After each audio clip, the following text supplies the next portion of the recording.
The air in the trauma ward at Boston General tasted of antiseptic and quiet desperation. It was a flavor Evelyn Reed had grown accustomed to, a dull, metallic tang on the back of the tongue. She moved with an efficiency that bordered on invisibility, changing IV bags, checking vitals, her face a mask of placid competence. Here, she was just Nurse Reed. New. Quiet. Good with her hands, but forgettable. It was a carefully constructed fortress of anonymity, built brick by boring brick. "Reed, Brenda, the charge nurse, called out, her voice frayed like an old suture. Bed 7 needs a new dressing. And try to keep him from telling you about his gallstones again. I swear I know the man's entire medical history, and most of his family's." "On it," Evie said, her voice even, betraying nothing. She was good at this. The mundane, the routine. It was the penance she had chosen. Dr. Marcus Thorne, chief of trauma surgery, swept past the nurse's station, a retinue of beleaguered residents trailing in his wake like pilot fish. He was a man who moved as if the world were an operating theater, and he was the only one scrubbed in. He glanced at Evie, his eyes skimming over her without truly seeing. He saw the plain blue scrubs, the hair pulled back in a severe bun, the lack of makeup. He saw a functionary, a pair of hands. "Nurse," he said, not bothering with her name. "Has Dr. Peterson's post-op from the exploratory lap been moved to the floor yet? I want his chart." "He's still in recovery, Dr. Thorne," Evie replied, her gaze fixed on the computer screen. "Vitals are stable. Should be up in the next hour." Thorne grunted, a sound of pure impatience. "This is what I'm talking about. Inefficiency. Everything moves at a glacial pace. In a real high-pressure environment, this would be unacceptable." He looked at his residents. "Remember that. Speed and decisiveness. Hesitation kills." Evie's fingers tightened on her mouse. A real high-pressure environment. He had no idea. He pontificated about pressure from the sterile comfort of his top-tier hospital, a world away from the sucking mud and screaming metal of a true crisis, a world away from the things she was trying so desperately to forget. She said nothing. Anonymity was her shield. Silence, her armor. The quiet was shattered 40 minutes later. It began with the unmistakable sound of the ER doors crashing open, followed by a cacophony of shouts, rattling gurneys, and the strained grunts of men trying to restrain an impossible force. "Get security to Trauma 1, now!" The call echoed down the hall. Brenda was on her feet instantly, her fatigue replaced by a sharp, practiced focus. Evie stood as well, her body moving on instinct before her mind had fully processed the command. They brought him in on a reinforced gurney, flanked by 4 hospital security guards and 2 police officers. He was a mountain of a man, his body a roadmap of old scars and new contusions. A deep gash wept blood above his eye, and his right arm was bent at an angle that defied anatomy. But it was his eyes that held the room captive. They were wild, blazing with a firestorm of pain and fury. "Get your hands off me," he roared, his voice a gravelly explosion that seemed to shake the very tiles on the floor. He bucked, and one of the security guards went flying, crashing into a supply cart. "Sir, you need to calm down," a young resident pleaded, holding a syringe like a talisman. "We need to help you." "Help?" the man spat, laughing a broken, terrible laugh. "You don't know the first thing about help." Dr. Thorne strode into the trauma bay, his face a mask of irritation. "What in God's name is this? Sedate him. 10 of Haldol, 2 of Ativan. Now. I want him unconscious before he brings the ceiling down." "We can't get a line in, doctor," a flustered nurse said, dodging a flailing leg. "He's too combative." The man on the gurney was Sergeant Major Thomas Miller, though the chart would only say Thomas. Former Navy SEAL, decorated war hero, and at present, a one-man demolition crew. The story was piecemeal, a bar fight. Or rather, a bar fight in the way a hurricane is a slight breeze. 6 men had tried to jump him. All 6 were now in various other rooms of this same emergency department. Miller had a broken ulna, a suspected concussion, and a rage that was biblical in scale. They managed to get him into a private room, a reinforced one usually reserved for psychiatric holds. The sounds from within were of splintering wood and shattering plastic. Brenda stood outside, her arms crossed, her face grim. He's cleared the room, through the bedside table through the window. It's plexiglass, thank God. That's the 3rd time. No one can get near him. Evie watched from a distance, a cold dread coiling in her stomach. She knew this kind of rage. She had treated it in dusty tents, under the unforgiving glare of surgical lamps, the air thick with the smell of blood and fear. It wasn't just anger. It was a flashback. He wasn't in Boston. He was somewhere else entirely. A place of sand and fire. Over the next hour, a parade of nurses and orderlies tried to enter the room. Each one was met with a fresh wave of violence and threats that were chillingly specific. "That's 12, Brenda said, sighing. 12 nurses have said no. I can't force them. Security won't go in without a direct order to use force, and administration won't give it." Thorne appeared again, his face thunderous. "This is a circus. We can't assess him. We can't treat him. We can't even get close enough to dart him. What are my options?" "Wait for him to exhaust himself, I guess," Brenda said, shrugging helplessly. "Unacceptable," Thorne snapped. "His pressure is dropping on the portable monitor, and he could have internal bleeding. He could die in there while we wait." Evie stepped forward. The movement was small, but in the tense hallway, it was like a tectonic shift. She looked at the chart in Brenda's hand. She saw the name, Thomas Miller. She saw the list of old injuries, the mention of IED shrapnel from a deployment in Syria. Her blood ran cold. It couldn't be. Not him. Not here. The world tilted on its axis, the sterile white hallway blurring into the memory of a desert triage tent, the air thick with the coppery scent of blood. She knew him. She had held his life in her hands once before. Without a word, she reached out and took the chart from Brenda. Brenda blinked. "Reed, what are you doing?" Thorne scoffed. "And what do you think you're going to accomplish, nurse? Are you going to reason with him?" The sarcasm in his voice was a physical thing. Evie didn't look at him. Her eyes were fixed on the door to Miller's room. The shouting from inside had subsided into a low, guttural moaning, the sound of a caged animal in agony. I knew him as Gunny. Sergeant Major Thomas Gunny Miller, the man who held the line at Al-Qaim when everything went to hell, the man I pulled back from the brink with 3 liters of blood on the floor and a prayer.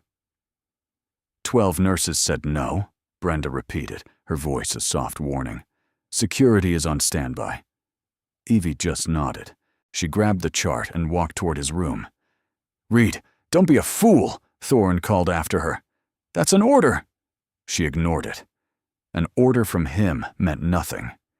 She had taken orders from men who commanded armies, whose words could shift the fate of nations. Marcus Thorne was just a man playing king in a very small castle. She reached the door. The security guard, a burly man named Dave, put a hand on her arm. "Ma'am, I can't let you go in there. He's not stable." Evie looked at the guard. Her gaze was calm, steady, and held an authority that was utterly at odds with her uniform. "He won't hurt me," she said. It wasn't a guess. It was a statement of fact. She turned the handle. She walked into the room, and she closed the door behind her, the click of the latch echoing in the stunned silence of the hallway. Inside, the room was a war zone. The bed was overturned. The chair was in pieces. Shards of a plastic water pitcher littered the floor. Gunny Miller stood in the center of the wreckage, his massive chest heaving. His back was to her. He was staring at his own reflection in the darkened plexiglass window, but he was seeing something else. A ghost. A memory. "Get out," he growled, not turning. "Before I break you, too." "You won't," Evie said. Her voice was quiet, but it cut through the rage-filled air like a scalpel. He froze. Slowly, very slowly, he turned. His eyes, clouded with the fog of war, struggled to focus on her. He saw the blue scrubs, the nondescript nurse. He started to snarl to summon the storm again. And then his eyes cleared. Recognition flickered. Disbelief. Awe. The fury drained from his face, replaced by a profound, heart-stopping confusion. The giant of a man, the warrior who had sent a dozen trained professionals fleeing, took a stumbling step back. "No," he whispered, the word ragged. "It can't be." "It's me, Gunny," she said softly, using the name no one here would know. His eyes widened. The colossal frame of the seal began to tremble. "Doc," he choked out, the name a relic from another life, a ghost on his lips. "Doc Reed." The storm in the room was over. A different, more profound silence took its place. The silence of a shared, buried history. Outside, the seconds ticked by like hours. Thorne paced, his face a mask of fury and anxiety. Brenda stood stock still, her hand over her mouth. The security team had their hands on their tasers, ready to breach. 2 minutes, Thorne declared. "If she's not out in 2 minutes, we go in." They heard muffled voices. A man's deep rumble, broken and raw. A woman's, calm and low. There was no shouting, no sounds of a struggle. The 2 minutes stretched to 5, then 10. Thorne was about to give the order when the doorknob turned. The door opened. Evie stepped out, her expression unreadable. She closed the door gently behind her. The entire hallway held its collective breath. She walked back to the nurse's station, placed the chart on the counter, and picked up a fresh IV kit. Thorne stormed over to her. "What happened in there? What did you do?" Evie didn't look at him. She was focused on priming the IV line, her movements fluid and precise. "He's calm now. You can go in." "What did you say to him?" Thorne demanded, his voice incredulous. Evie finally lifted her head, her gaze cool and direct. "I listened." She turned to the young resident who had been so terrified earlier. "He'll let you set his arm now. But he needs a C-spine collar first. And get me a full trauma panel and a tox screen. Page Orthopedics. He needs surgery on that ulna tonight." She spoke with an authority that was absolute. The resident, wide-eyed, just nodded and scurried off to follow her orders. Thorne and Brenda peered into the room. The sight was impossible. Sergeant Major Thomas Miller was sitting on the edge of the uprighted bed. His massive, blood-caked hands were resting on his knees. He was staring at the floor, his shoulders slumped, not in defeat, but in a kind of weary relief. The rage was gone. He just looked. Tired. When he heard them, he looked up, his eyes, now clear, fixed on Thorne with a lucid intensity. "You'll do what she says," Gunny said, his voice a low growl. "Anything she says, you do it. Understood?" It wasn't a request. It was an order from a man accustomed to being obeyed. Thorne was speechless. He looked from the impossibly calm patient back to the quiet nurse, who was now meticulously labeling blood vials. Who was she? For the next few hours, a fragile peace held. Gunny was a model patient, cooperating with every test and procedure, but his eyes followed Evie everywhere she went. He refused to let anyone else draw his blood. He would only answer questions if she was in the room. He was a lion, and she was, inexplicably, his keeper. The problem started with the imaging orders. "We need a full workup," Thorne announced at the nurse's station, writing furiously on a chart. "Head CT, C-spine, and an MRI of his thoracic and lumbar spine. I want to see what's going on in there." Evie, who was charting nearby, went still. "No MRI," she said, her voice flat. Thorne stopped writing. He looked up at her, his disbelief warring with his annoyance. I beg your pardon. Did you, a nurse, just countermand an order from the chief of trauma surgery? You can't put him in an MRI machine, Evie repeated, standing up and facing him directly. The anonymity she had cultivated for so long was beginning to crack. It will kill him. A small crowd of nurses and residents had gathered. This was an unprecedented act of insubordination. And why is that? Thorne asked, his voice dripping with condescending patience, as if explaining a complex concept to a child. He has embedded metallic fragments near his T4 vertebra, Evie stated. Remnants from an IED blast in Al-Qaim, 2017. They're non-ferrous, but there's a piece of the detonator casing, less than a millimeter from the spinal cord. It's too deep and too risky to remove. The magnetic field from the MRI will shift it. The result will be instantaneous paralysis, or he'll bleed out into his spinal column. She delivered the information with the dispassionate precision of a surgeon dictating post-operative notes. The hallway fell silent. Thorne stared at her. And how exactly would you know that? It's not in his military medical records. We checked. Because the records from that engagement are classified, she said. And I know, because I'm the one who left the fragments there. The dam broke. The fortress of her anonymity crumbled into dust. Thorne's jaw tightened. Who are you? She's Major Evelyn Reed, Gunny's voice boomed from his room. He was standing in the doorway, an IV pole in his hand like a scepter. United States Army. Best damn combat surgeon I ever saw. She's the only reason I'm standing here today. Every eye in the hallway swiveled from Gunny back to the quiet nurse. Evie closed her eyes for a brief second. It was over. The hiding. The running. Thorne looked as if he'd been struck by lightning. He stared at her scrubs, at her simple name badge that read, Evelyn Reed, RN. It was a lie. All of it. You're a surgeon? He whispered, the question hanging in the air like smoke. I was, she said, her voice barely audible. This is ridiculous, Thorne finally spluttered, recovering his bluster. I don't care what stories you two have cooked up. We are in a modern hospital, not some MASH unit. My order for an MRI stands. Then you'll have to get a court order and sign a waiver accepting full responsibility for his death or permanent disability, Evie shot back, her voice suddenly ringing with steel. And I will testify against you. Do you really want to take that chance, Doctor? The way she said, Doctor, made it sound like an insult. The standoff was absolute.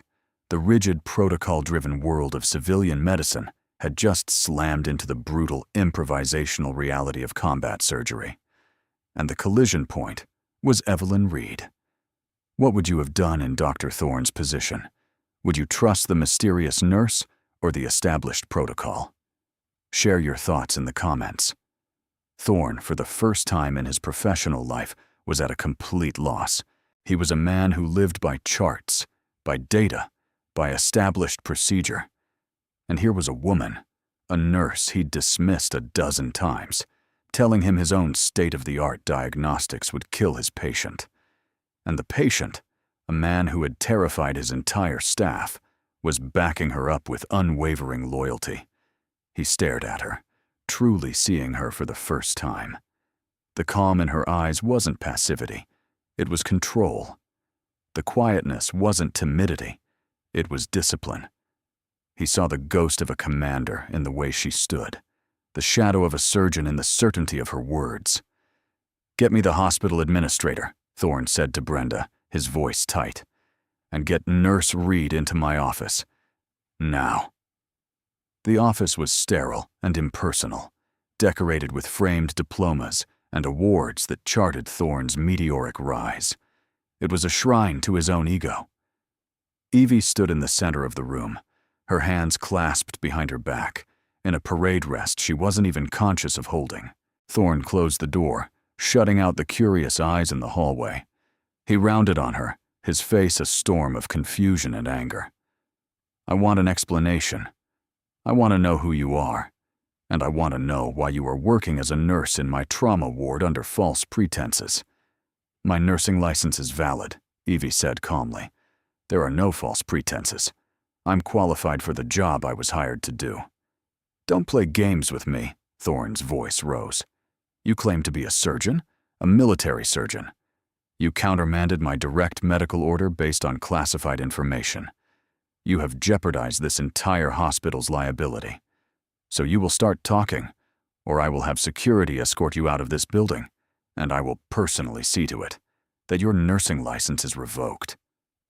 Before Evie could respond, the door opened, and the hospital administrator, a harried-looking woman named Catherine Walsh, entered.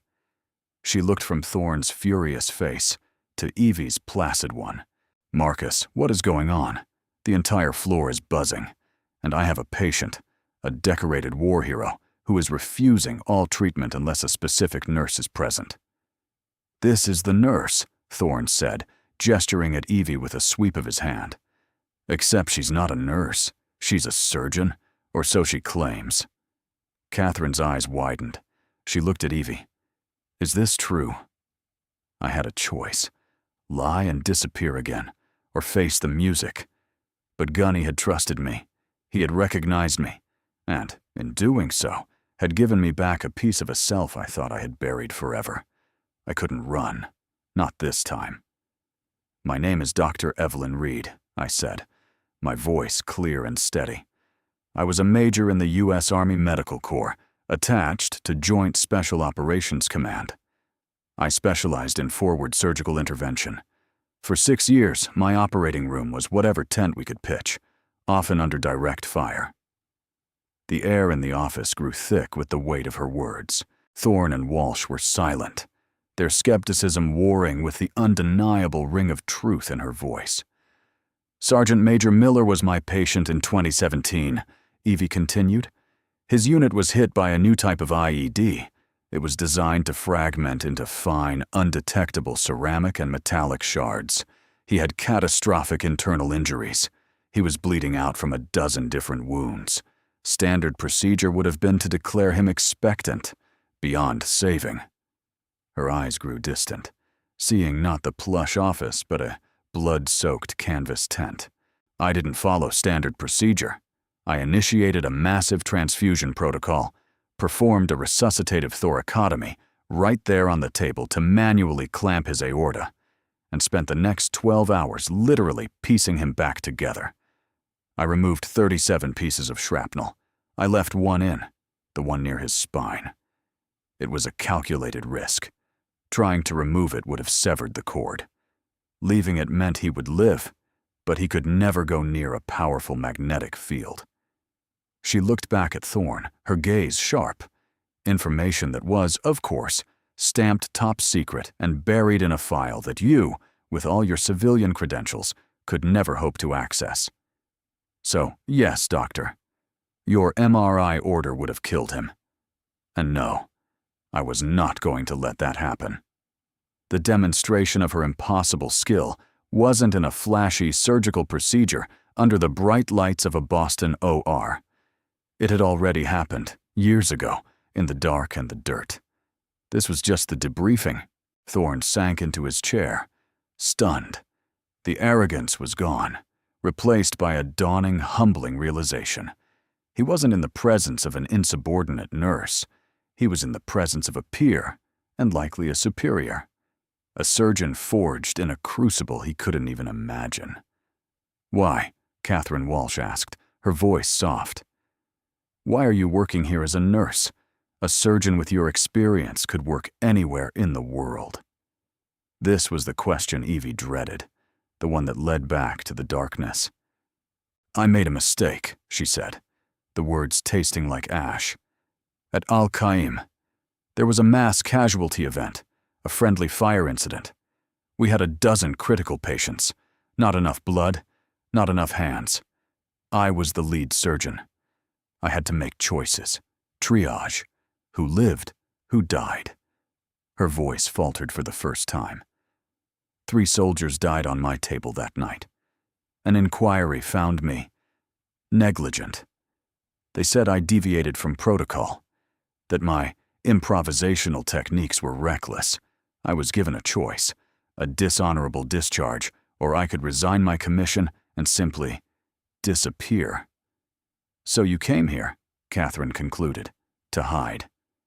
"I came here to be quiet," Evie corrected, "and to do no more harm." A heavy silence filled the room. Thorne, the man of rigid protocols, looked at the woman who had broken every rule to save a life, and had been broken in return by the very system she served. He felt a profound sense of shame. He had berated her, dismissed her, threatened her. He had been a fool. He stood up. He walked over to Evie, and for the first time, he looked her in the eye as an equal. "Dr. Reed," he said, his voice quiet and heavy with sincerity. "I was wrong. I apologize." It was perhaps the most difficult thing he had ever had to say. "Your patient is waiting for you. Tell us what you need. Anything. This hospital is at your disposal." The apology was a surrender, a transition from antagonist to ally. But Evie knew this was only the beginning. By saying her own name, by revealing her connection to Al-Qaim, she had lit a beacon.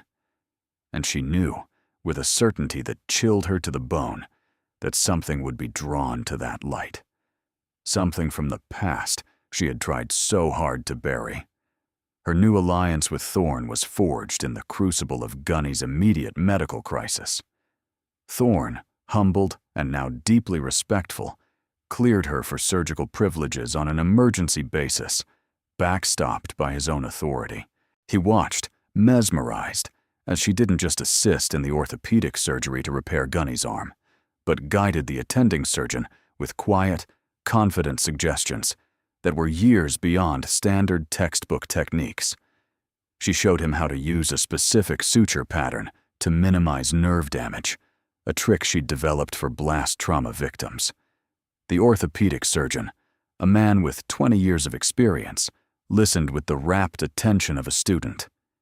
In the ICU, she managed Gunny's recovery with a preternatural calm. She recognized the subtle signs of rising intracranial pressure long before the monitors did, ordering a change in medication that likely saved him from a secondary brain injury. She knew the rhythm of his pain, the cadence of his nightmares. Thorne became her shadow, his initial arrogance replaced by an insatiable curiosity. He asked her about combat triage, about damage control surgery, about medicine stripped of all its technological comforts. "We didn't have the luxury of waiting for labs," she explained one evening, as they stood over Gunny's bed, checking his vitals. "You learn to trust your hands, your eyes. You can tell the difference between arterial and venous blood just by the feel of it. You can estimate a patient's hematocrit by the color of their nail beds. It's a different language." "You miss it," Thorne stated. It wasn't a question. He saw the flicker in her eyes when she talked about it, the fire of purpose that had been banked to a low ember during her time as a nurse. "I miss the clarity," she admitted. There was only one mission. Save the life on the table in front of you. No billing codes, no insurance paperwork, no hospital politics. Just life and death. It was pure. Gunny's recovery was remarkably fast, a testament to her care. A week after his admission, he was sitting up in a chair, his arm in a cast, the fire in his eyes now a steady, loyal flame. It was during one of these quiet afternoons that he provided the piece of information that changed everything. "Doc," he said, his voice low, "about Al-Qaim. You know it wasn't your fault, right?" Evie stopped what she was doing. "I was the commanding officer on that floor, Gunny. The responsibility was mine." "No," he said, shaking his head. "The brass needed a scapegoat. You know why? Because that wasn't friendly fire. That was a targeted strike. Those 3 guys who died on your table. They were from intelligence. They had found something out. Something they weren't supposed to know." Evie felt a chill creep up her spine. "What are you talking about?" "I'm talking about Colonel Merrick," Gunny said, and the name hung in the air like poison. "He was in charge of the whole sector. He signed off on the mission, and he signed off on the inquiry that buried you.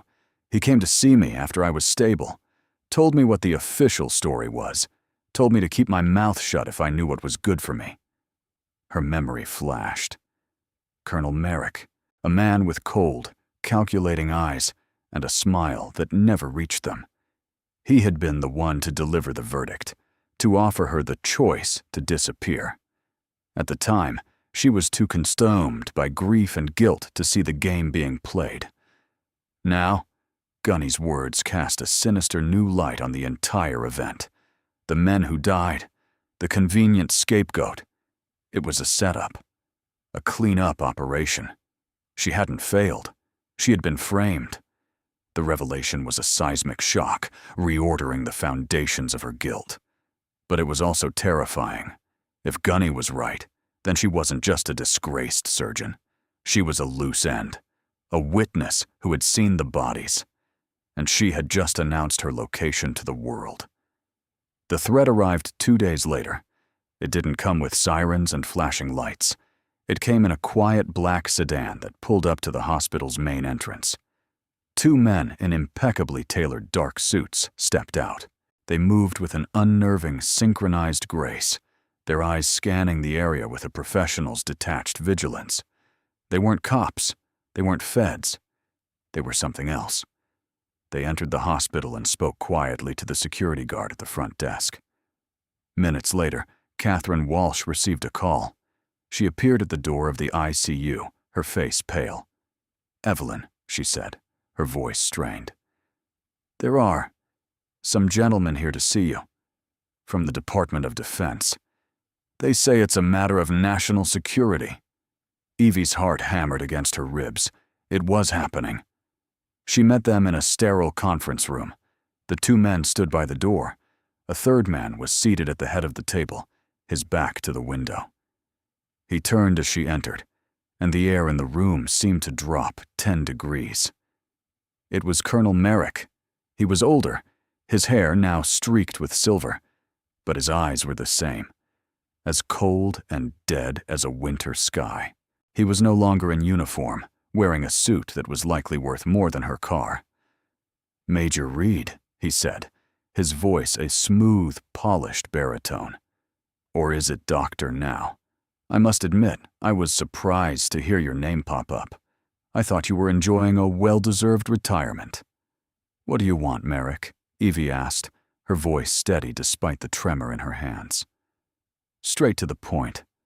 I always admired that about you," he said with that chilling smile. "I'm here with an offer, a reclamation of sorts. Your country has a need for your unique talents. We're putting together a special medical operations group, off the books, handling sensitive situations where we can't exactly walk our assets into a public hospital. Your skills, your experience with unconventional trauma would be invaluable." It wasn't an offer. It was a leash. He wanted her back under his control, where he could watch her, where her knowledge of Al-Qaim would be his weapon, not a threat to him. "I'm not interested," Evie said flatly. Merrick's smile tightened. "I think you should reconsider. You see, your friend Sergeant Major Miller's case has come under review. Given his psychological instability and the classified nature of his past injuries, it has been determined that a civilian hospital is no longer an appropriate venue for his care. We're here to transfer him to a secure military facility. Walter Reed, of course, for his own good." The threat was clear. A black site, a place where Gunny would disappear, his voice silenced forever. "You can't do that," Evie said. "He's a patient here. He has rights. In matters of national security, rights can be flexible," Merrick replied smoothly. "And your situation is also rather precarious, Doctor. A surgeon who falsified her employment records. A history of negligence leading to the deaths of 3 soldiers. It would be a shame for that story to find its way to the state medical board, and perhaps the national news. Your career would be over. Permanently. This was the choice. Her life, or Gunny's. Her silence, or his freedom. The walls were closing in, the trap meticulously laid. He had her cornered. She thought about running again, about taking Gunny and just disappearing. But where would they go? Merrick's reach was long. He represented a power that operated in the shadows, beyond accountability. The door to the conference room opened. Dr. Marcus Thorne stepped inside, holding a tablet. He didn't look at Merrick. He looked at Evie. "Dr. Reed," he said, his voice calm and professional. "I have the press statement ready for your approval." Merrick's head snapped toward him. "Who the hell are you?" "I'm Dr. Marcus Thorne, Chief of Trauma Surgery at this hospital," Thorne said, his voice radiating an authority Merrick wasn't used to encountering. "And you were in my hospital, attempting to intimidate my staff and abduct my patient." He turned to Merrick, his eyes blazing with a cold fire Evie had never seen in him before.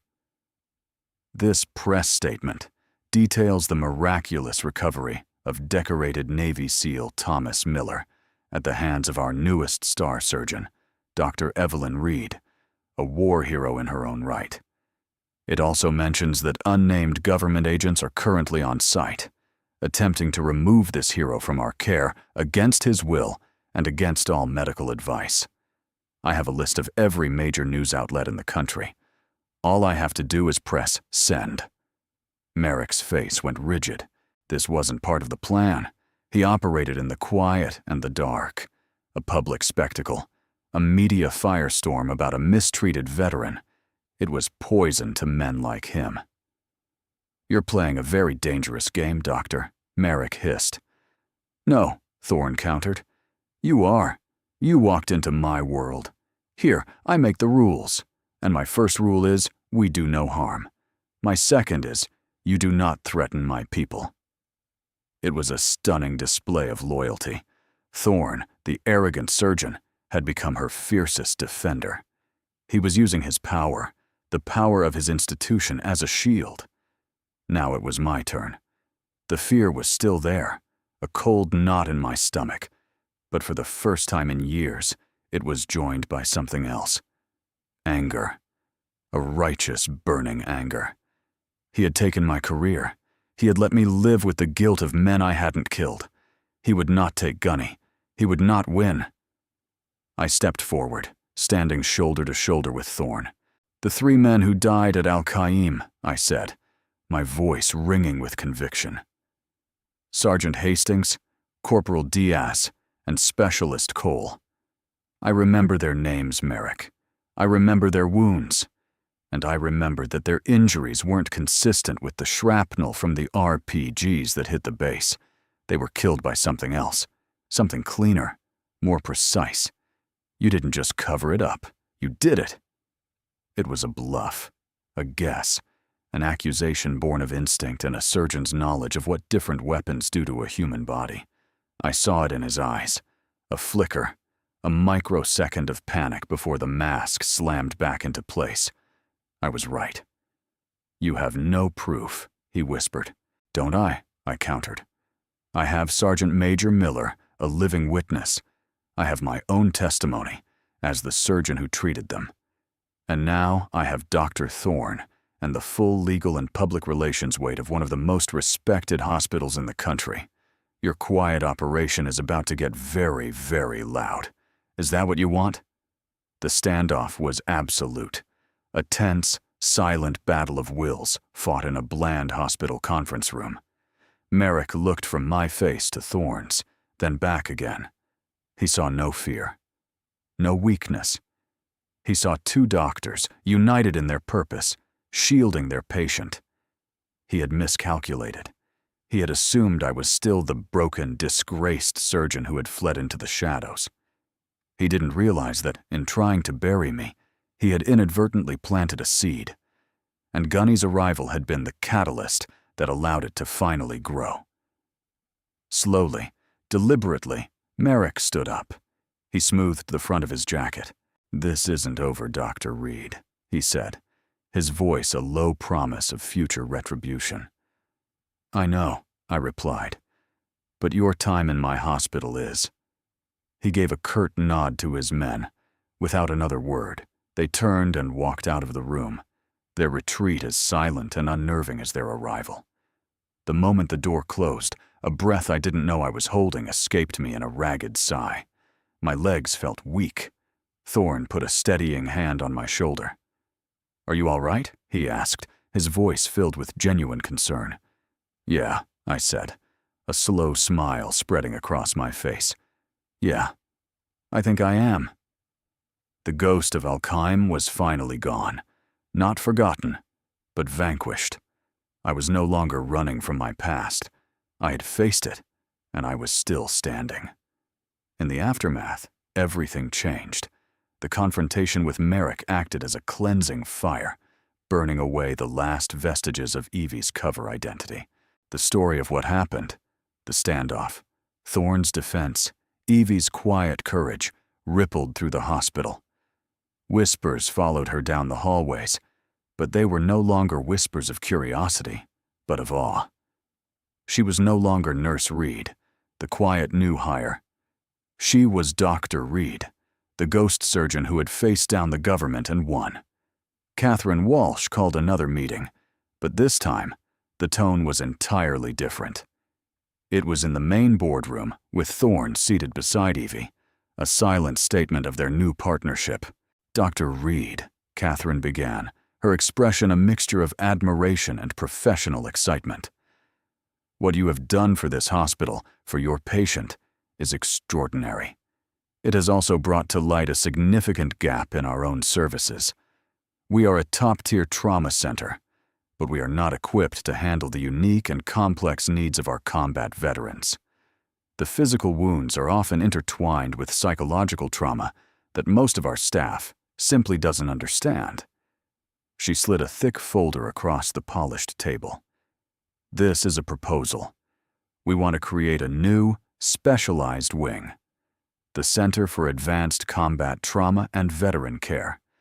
It would be a holistic program, combining cutting-edge surgery, advanced prosthetics, pain management, and dedicated PTSD and mental health support." Evie looked at the folder, her heart beginning to beat faster. "We need someone to build it from the ground up," Catherine continued. "Someone who understands both sides of the equation, the sterile, protocol-driven world of a modern hospital, and the chaotic, improvisational reality of the battlefield. Someone who can bridge that gap. We need a director."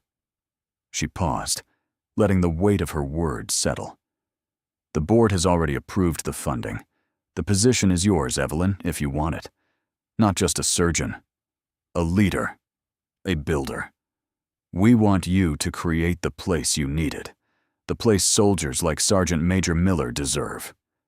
It was everything she had run from, now being offered as a crown, a chance not just to reclaim her identity, but to redefine it, to use the very experiences that had shattered her to build something new, something that would heal others. She looked at Thorne. He gave a slight, encouraging nod. He had already accepted a role as the center's surgical co-director. He wanted to learn from her. The choice was clear. The life of hiding was over. It was time to step into the light. "I accept," Evie said, her voice filled with a purpose she hadn't felt in years. 6 months later. The new center was a hive of controlled, focused activity. The walls were painted a calming blue, a stark contrast to the sterile white of the main hospital. Evie, dressed in sharp, dark blue scrubs with Dr. E. Reed, Director, embroidered over the pocket, walked through the ward. She moved with an easy authority, a leader in her element. She was no longer hiding her skills, she was teaching them. She passed a room where a young resident was explaining a procedure to a new patient, a young Marine who had lost a leg in an ambush. The resident was using a technique Evie had taught him, not just explaining the medical facts, but speaking to the soldier in a language of shared understanding and respect. In the physical therapy gym, she saw Gunny Miller. Fully recovered, he had refused to leave. He was now the center's lead patient advocate, a peer counselor who could connect with the veterans in a way no doctor ever could. He was laughing with the young Marine, his massive frame a comforting, steady presence. He caught Evie's eye and gave her a thumbs up, a silent acknowledgement of the journey they had taken together. Her office was simple, but on the wall was a single-framed photograph.